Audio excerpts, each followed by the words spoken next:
Mais um tema do dia na redação do 00. O meu nome é Renato Soares e esta terça-feira temos connosco o Luís Rocha Rodrigues, diretor de informação do 00, para dissecar o comunicado do Sport Lisboa e Benfica, onde os encarnados assumiram várias posições fortes. Luís, começo por te perguntar, o comunicado surge na sequência da arbitragem no Jamor. O Benfica tem assim tantas razões de queixa? Bom dia.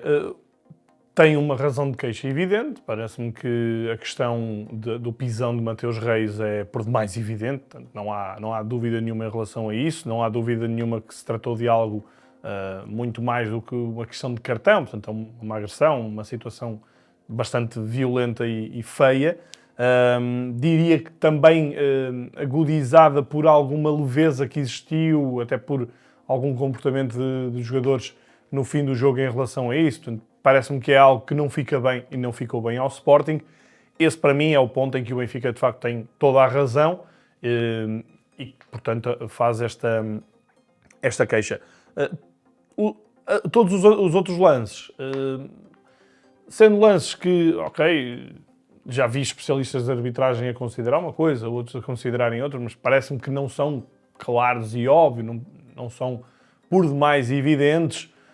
Portanto, eu centraria o cerne da questão na agressão do Mateus Reis ao Belotti e as outras questões que o Benfica nem sequer detalha. Portanto, nesta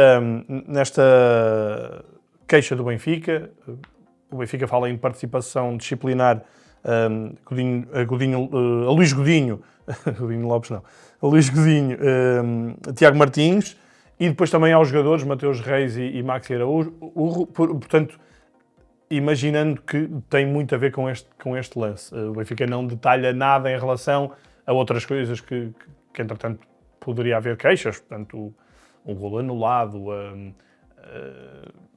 uma ou outra situação, portanto, a possível expulsão do jogador que atingiu o Otamendi, esses não estão sequer aqui espelhados, portanto, parece-me que o cerne da questão é isto. O Benfica, além da participação disciplinar, fala ainda de uma exposição à FIFA, à UEFA e ao IFAB, e depois uma exposição e pedido de reação por parte do Conselho de Arbitragem, que recentemente passou a ser esfiado por Luciano Gonçalves, para a questão protocolar do VAR. Portanto, parece-me que nas entrelinhas, o que sobra aqui o cerne da questão é a agressão de Mateus Reis ao Belotti e não muito mais do que isso, pelo menos espelhado neste longo comunicado. E vou pegar mesmo por aí, olhando para este comunicado, que outros pontos sobressaem? Além disto, há dois pontos muito relevantes. Parece-me que é uma tentativa de pressão por parte do Benfica, uma pressão para ser ouvido e uma pressão para que, enfim, para haver algum tipo de consequências, o que, estando aqui no final da época, tendo em conta tudo isto, parece-me que as consequências que aqui poderão advir é sobretudo, uma suspensão, chamemos-lhe exemplar, a Mateus Reis, mas não me parece que haja mais do que isso. Portanto, obviamente o jogo não vai ser repetido, não me parece que o árbitro vá ser suspenso. Diria que será mais por aí, mas o Benfica aplica aqui dois pontos importantes para esse tipo de pressão, que é a questão de suspender a sua participação nos grupos de trabalho da Liga Centralização, ou seja, há um grupo de trabalho que está em ação para criar uma proposta que vai ter que ser entregue até final da próxima época para a centralização dos direitos televisivos, e os clubes estão envolvidos nisso, e portanto o Benfica para já suspende a sua participação e diz que quer ser ouvido com caráter de urgência por parte do Governo, para dizer também ao Governo que não há condições para o Benfica estar, nesta altura, nesse grupo de trabalho. Portanto, este parece-me uma pressão evidente, aqui mais para a parte da Liga de Clubes. E depois, o segundo ponto tem a ver com o informar a Federação Portuguesa de Futebol que o Benfica não tem disponibilidade para receber no Estádio da Luz os jogos da Seleção Nacional. Portanto, um ponto é para a Liga, parece-me, o outro ponto é para a Federação. E no fundo, o Benfica usa já ouvi a chamar chantagem, esta pressão, esta posição, vamos dizer assim, no fundo, para que as coisas não sejam varridas para baixo do tapete. Perguntava-te, e olhando mesmo para aquilo que disseste e no ponto em que tocaste, o que é que pode ser real, o que é que pode ser visto como pressão por parte do Benfica neste comunicado? Parece-me que o que pode ser real é realmente a questão de uma suspensão a Mateus Reis, de uma ação, até algo relativamente ao árbitro, ao VAR. Parece-me que tudo o resto é mais pressão do que outra coisa. Portanto, enfim, o Benfica já não é a primeira vez que faz este tipo de pressão pública. Já não o fazia há muitos anos, é verdade. Eu estou-me a lembrar, por exemplo, de quando, ainda com Luís Filipe Vieira, o Benfica pediu aos adeptos para não ir aos jogos fora. Um cenário completamente diferente, mas não é um caso virgem, mas parece-me que é um caso que, tal como esse, não vai resultar em grande coisa. Portanto, não parece que o Benfica e os outros clubes possam andar aqui de mãos que não sejam dadas nesta altura para a questão da centralização dos direitos televisivos, que é algo vital esta época e que, obviamente, o Benfica, ao fazer isto, também está a tentar jogar o seu jogo de tabuleiro, porque o Benfica é o clube que tem uma maior massa adepta e, por isso, vai sempre jogar com isso para tentar ter uma fatia maior possível para o seu lado. Mas o Benfica está inserido num contexto competitivo com mais bastantes clubes que também vão tentar puxar a brasa à sua sardinha. Portanto, isto terá que ser algo que, no fim das contas, os clubes vão efetivamente puxar pelos seus interesses, mas tem que haver um interesse comum e, portanto, acho que isto é apenas uma pressão momentânea para o Benfica poder ser ouvido, para poder haver algum tipo de posição oficial de alguma entidade. E mesmo a questão da Federação, aliás, já veio a público também o dissecar do que diz o regulamento e o Benfica incorre no risco de ter o estádio interditado de 1 a 3 meses se recusar liminarmente a receber jogos da seleção. Os jogos de setembro da Seleção Nacional são fora. Em outubro, na paragem de outubro, há 2 jogos em casa, ainda não estão atribuídos. Não era assim tão certo que seriam no Estádio da Luz. E mesmo depois, em novembro, o último jogo é contra a Arménia, é às 2 da tarde. Talvez seja jogo de celebração de apuramento para o Mundial, mas a Federação tem sido mais eclética nos últimos tempos a distribuir jogos. Não sabemos se agora, com Pedro Proença, isso continuará a ser assim ou se vai focar mais nos estádios maiores, ou, portanto, nos estádios que têm capacidade para mais gente. Obviamente, Luz, Alvalade e Dragão têm recebido mais jogos da seleção, mas tem havido uma dispersão maior nos últimos anos em termos de jogos da seleção. Independentemente disso, também não me parece que o Benfica vá manter esta posição durante muito tempo, é apenas quase uma chamada de atenção. Virando agora agulhas para outro ponto, com esta posição, dirias que Rui Costa dá sinais de recandidatura? Eu, honestamente, e sem ter qualquer tipo de informação e dados que o sustentassem, mas os sinais que Rui Costa vinha dando nos últimos tempos eram sinais de desgaste e que me faziam antever que, perante uma oposição forte, Rui Costa podia até nem sequer se recandidatar. Portanto, parecia-me que já estava algo gastado dos últimos anos, foram anos exigentes, foram anos em que teve que assumir o papel que era de Luís Filipe Vieira e foi, portanto, ao tentar romper foi muito criticado, mas ao manter algumas coisas também foi muito criticado por não romper com o passado. Portanto, esteve aqui numa encruzilhada, nunca conseguiu, de certa maneira, ser ele próprio de uma forma muito vincada. Há um aspecto em que ele foi ele próprio. E ele falou disso agora, que é Rui Costa efetivamente tem razão quando diz que ele não é muito de falar de arbitragens. Isso é verdade. Portanto, eu não estou a dizer que ele nunca o faz, mas ele não o faz com a regularidade com que se faz no futebol português, nos presidentes mais recentes.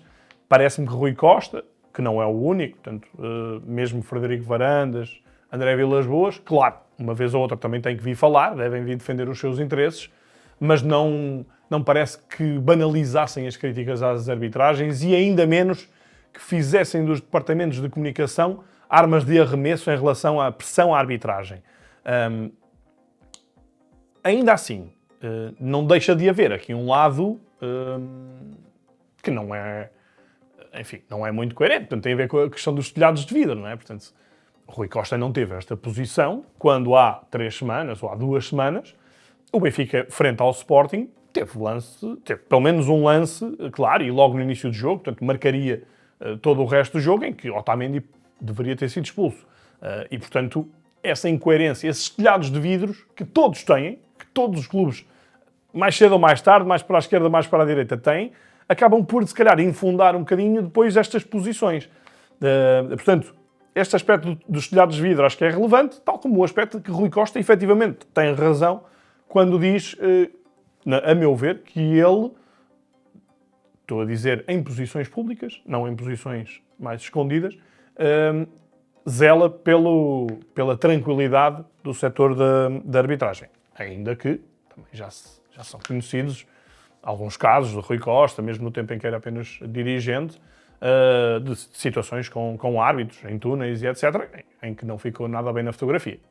Olhando agora... Desculpa, Força. ainda à tua questão, eu acho que esta posição é uma posição que claramente indicia que Rui Costa está a preparar uma recandidatura. Rui Costa é muito criticado no seio dos adeptos por ser macio em relação às arbitragens. Vamos usar esse termo, acho que toda a gente o compreende, e por isso esta posição é uma posição de força, é uma posição vincada, cai bem normalmente nos adeptos.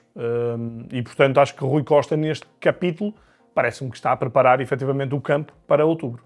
Pedia-te agora uma análise macro, só para terminar. Quem é que beneficia com esta ação e quem é que fica mais prejudicado com isto tudo? Olha, prejudicado acho que fica o futebol português, na sua essência. Não estou a dizer que fica prejudicado pelo Benfica, fica prejudicado por tudo, não é? Desde logo porque as coisas não correram como deviam ter corrido, porque a arbitragem não foi efetivamente limpa, porque o espetáculo ficou algo manchado com isso e porque depois este folclore final também não abona a favor do futebol português. Acho que o futebol português está num período absolutamente crítico em que tem que se unir, em que tem que dar as mãos e em que todos têm que tentar ser melhores. E até aqui colocando-me ao lado do Benfica, nós vimos uma conferência de imprensa pré-jogo da equipa de arbitragem, que é algo que não costumamos ver. Também acho que fazia sentido uma conferência pós-jogo, um bocadinho para trazer estes lançamentos e, por que não, até assumir algum erro ou explicar porque é que aconteceu, porque carece de explicações. O Benfica pede, efetivamente, a divulgação dos áudios, que é outra das coisas que não tem sido limpa. Às vezes há, outras vezes não há. Depois era numa slot de jornadas, depois isso passou a não haver. Portanto, não há essa transparência, não há uma clarividência em relação a isto e acho que o futebol português, no seu todo, perde. E depois perde ao não haver unificação para a questão dos direitos centralizados. Portanto, isso não é nada novo, é algo que temos vindo a falar e vai-se falar cada vez mais no próximo ano. Quem beneficia, a meu ver, é Bruno Lage e a equipa, que pode ir de férias um bocadinho mais tranquilo, a repor energias, pensar no Mundial de Clubes que está aí a chegar. Portanto, Bruno Lage, o Benfica já anunciou o regresso aos trabalhos é dia 4, portanto é na próxima semana, na quinta-feira, imagino-se, é este período de descanso apenas. E acho que o Bruno Lage, desta maneira, fica um bocadinho mais protegido, e os próprios jogadores, como o Renato Sanches, que fica mal na fotografia do penalti cometido, os jogadores acabam por se libertar um bocadinho destes holofotes que são puxados mais para este lado polémico e que, desde logo, também tiram aqui do espaço mediático a questão que agora, em termos desportivos, poderia ser central, que é Bruno Lage terá condições para continuar ou não? Perdeu as 2 competições no final da temporada, por mais que tenha ganho a Taça da Liga, parece-me que para um clube como o Benfica, ou como o Porto, ou como o Sporting, não salva época a ninguém. Nós até dissemos recentemente no Ataque Rápido que eu acho que para o Benfica A taça também não a salvaria, mas para o Bruno Lage salvaria, portanto ganharia 2 troféus, tendo não começado a época. Mas neste caso o Bruno Lage fica numa posição fragilizada. Não deixa de haver algumas parecenças com o que aconteceu há um ano com o Roger Schmidt, sendo que, neste caso, há um Mundial de Clubes pelo meio e a possibilidade de chegar um novo treinador esbarra aqui num timing temporal terrível, não é? Porque o Benfica tem um Mundial de Clubes, logo a seguir tem que preparar a Supertaça, o início do campeonato e, ainda mais importante, a tentativa de entrada na Champions, porque o Benfica tem que ir a play-off e vai ter agosto com 9 jogos a correr bem a primeira pré-eliminatória da Liga dos Campeões. Portanto, acho que Bruno Lage, neste capítulo, ao deixar de ter holofotes sobre si, acaba por ser beneficiado. Obrigado, Luís. Obrigado por terem assistido. Dizer ainda que ontem saiu um novo episódio de Ataque Rápido, onde o foco foi, naturalmente, o rescaldo da final da Taça e o olhar para a próxima temporada, e que ainda hoje teremos um novo episódio do Mercado Flash e o episódio final desta época do primeiro As Senhoras.